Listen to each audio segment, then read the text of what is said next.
Ya, bismillahirrahmanirrahim. Assalamualaikum warahmatullahi wabarakatuh.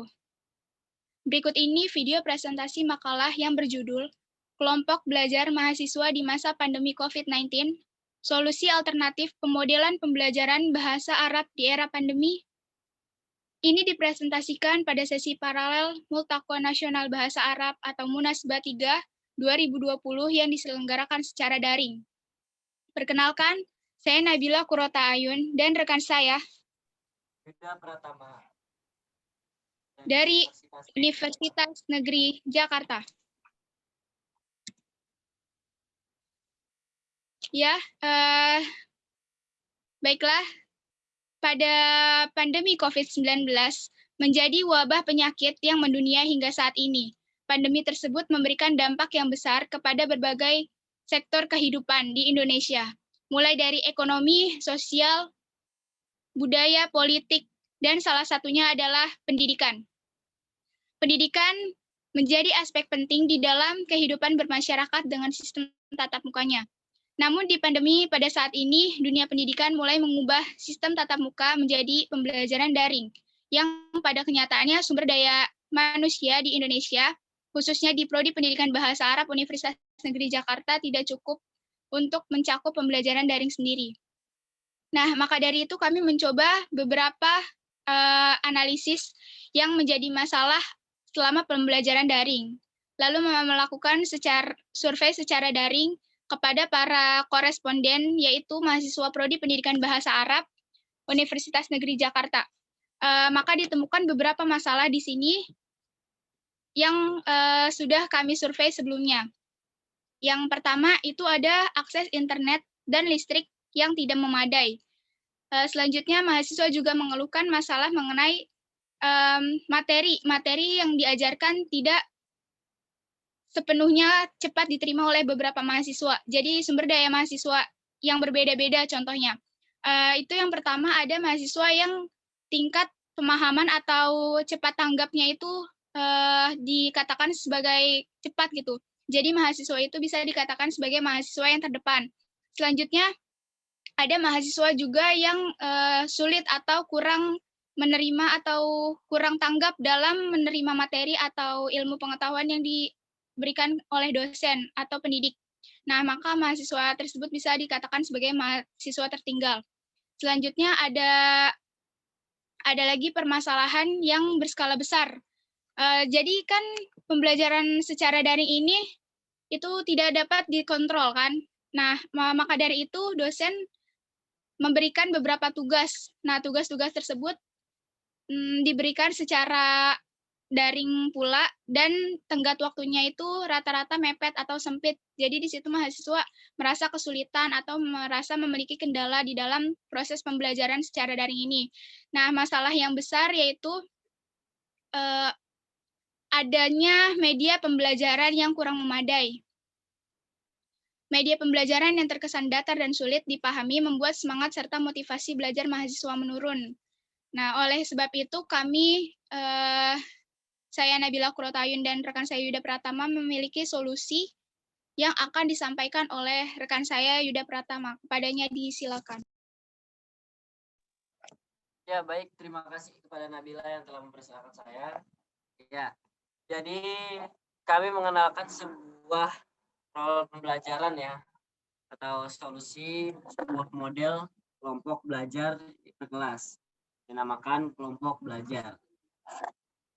Nah, kelompok belajar itu merupakan sebuah model atau skema yang mengelompokkan mahasiswa di berbagai kelas untuk sama-sama saling berdiskusi, juga saling bertukar informasi.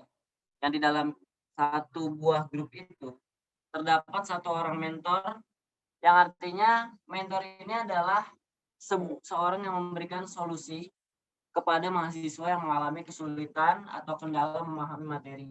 Kemudian juga mentor tersebut memberikan arahan untuk memandu jalannya pembelajaran serta memberikan mufradat baru kepada mahasiswa program studi pendidikan bahasa Arab. Kenapa jika permasalahannya media pembelajaran yang terkesan datar, kami malah mengajukan sebuah model pembelajaran. Di sini sangat terlihat ya, media dan juga cara penyampaian merupakan salah satu yang merupakan satu hal yang tidak dapat dipisahkan. Karena apabila dipisahkan, maka dua-duanya tidak akan mencapai fungsi yang maksimal. Oleh karena itu, di dalam kelompok belajar ini, kami menyediakan sebuah resolusi di mana di sana terdapat mentor, juga media pembelajaran. Nah, untuk kelompok belajar ini, yang pertama akan dipandu oleh seorang mentor, kemudian dilaksanakan di luar jam perkuliahan, dan juga berfungsi untuk mereview materi perkuliahan, memberikan mufradat baru, dan juga sharing atau tanya jawab ya, ketika ada materi yang sudah dipahami. Dan untuk pelaksanaannya 1 kali dalam 1 pekan. Nah, kemudian kami akan menampilkan sedikit data mengenai apa yang telah kami dapatkan dari mahasiswa Prodi Pendidikan Bahasa Arab yang Universitas Jakarta. Responden menyatakan kelompok belajar ini sangat diperlukan. Di sini terlihat dari hasil survei secara keseluruhan. Pada hasil survei terlihat adanya peningkatan jumlah mahasiswa yang membutuhkan adanya pembelajaran di luar jam kuliah sebesar 97,1%. Kemudian juga ada mahasiswa yang membutuhkan adanya fasilitas untuk mengulas kembali materi saat perkuliahan sebesar 66% dan juga pemberian kosakata sebesar 15% dibanding sebelum pandemi. Seperti itu. Kemudian kenapa dikatakan kelompok belajar merupakan solusi yang alternatif, solusi yang cocok untuk permasalahan ketidakpemahaman selama pandemi. Jadi kelompok belajar dipilih sebagai solusi efektif untuk melaksanakan kegiatan pembelajaran. Kelompok belajar ini merupakan sebuah sistem sosial dan juga pendidikan yang berorientasi pada pembangunan mahasiswa, khususnya mahasiswa program studi pendidikan bahasa Arab. Dikarenakan hal ini juga mahasiswa jadi termudahkan dengan adanya mentor-mentor, mana biasanya mahasiswa acuh dengan PJJ karena memang kesulitan dengan tugasnya, namun saat ini terselesaikan gitu ya permasalahan yang ada. Kemudian juga mahasiswa program studi pendidikan bahasa Arab tidak perlu mengikuti bimbingan belajar di luar kampus yang mengeluarkan biaya. Itu bisa menghemat untuk kebutuhan hidup selama pandemi COVID-19. Nah, kesimpulannya adalah dengan adanya kelompok belajar ini sangat terlihat gitu ya perubahan yang signifikan dan juga efisien. Mahasiswa menjadi sangat aktif dan berani berbicara, apalagi menggunakan bahasa Arab selama diskusi berlangsung. Berbanding terbalik dengan keadaan ketika di dalam kelas saat pembelajaran bersama dosen cenderung diam dan kurang aktif, karena saya pikir juga mahasiswa tersebut kurang memahami ya apa yang telah disampaikan dan mungkin tertinggal seperti itu.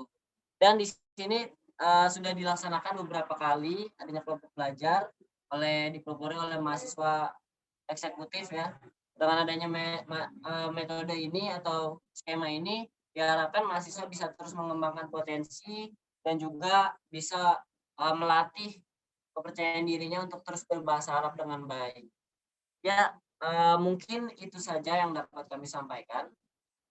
Saya Yuda Pratama dari Universitas Negeri Jakarta dan rekan saya Nabila Kurata Ayun dari Universitas Negeri Jakarta. Pamit undur diri. Al-kamalu lillahi wahdah. Wa ma taufiq illa billah. Alaihi tawakkaltu wa ilaihi unib. Assalamualaikum warahmatullahi wabarakatuh.